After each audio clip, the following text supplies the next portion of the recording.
everybody? I'm Tom Vasel. Welcome to the Dice Tower as we take a look at another shelf of games in the Dice Tower library. Are you prepared for a lot of I don't know what I'm talking about? Because that's where we're at. This is the 18XX series, and since I don't know anything about each of these games, I'm just going to mention an event that happened in each of these years, which should be exciting, except I looked up all the events and I've already forgotten 3 of them. So in 1824, that's the first one, I don't remember what happened in that year. Okay, but in 1830, the Book of Mormon was printed for the first time. In 1846, there was California seceded and became an independent place. In 1861, the Civil War, lots of states seceded from the Union. In 18CZ, wait, that's not even a date. This has something to do with the Czech Republic. In 18 Chesapeake, come on now, who's naming these games? In 1822, Charles Babbage created his machine. I really should remember what happened in 1824, but who cares? This is enough 18 for all of you, okay? Come on, first of all, start naming these games more properly. Secondly, I put in 1846 and 1830 because I heard they're the classics of this genre, and then the rest of these are newer ones that came off of Kickstarter, which is why they're here. I think this should be enough to satiate the most hardened 18XX trained person, so that's pretty much all we're going to say about that.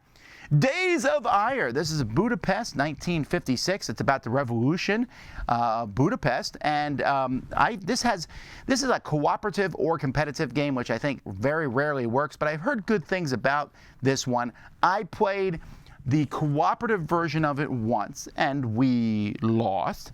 But I thought it was a decent game. I just never got back to it and played more of it. But I heard it's a good historical game, which is why it's on this historical shelf. The rest of this shelf is sponsored by Academy Games. Not really, but these are the Academy Games I put here. Conflict of Heroes, Awakening the Bear, and Storms of Steel are very good tactical games. At least that's what I've heard. I've never played them, but I've heard nothing but good about them, so I wanted to put them both in the library.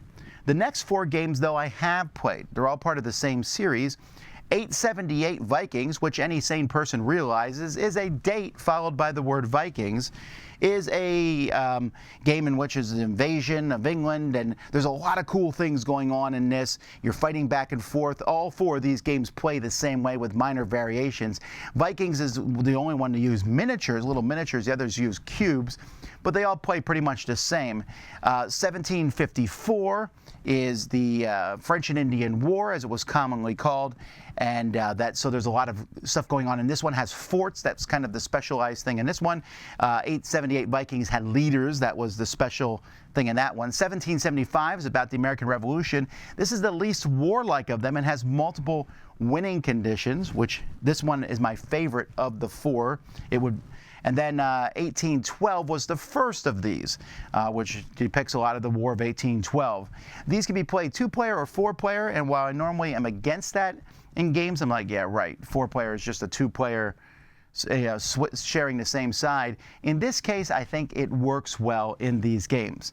And my order of liking them is 1775, then 878 Vikings, then 1754, then 1812, although I really like 1812, so it doesn't matter. I think they're all fantastic.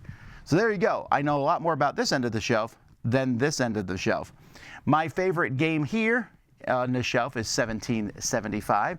What's your favorite? And before I get chewed up by all the 18XX people, I know these are fantastic and great games. They're just not my style at all. And I still think they need to be named somewhat differently. But what do I know? Until next time, I'm Tom Vasel. We'll see you all.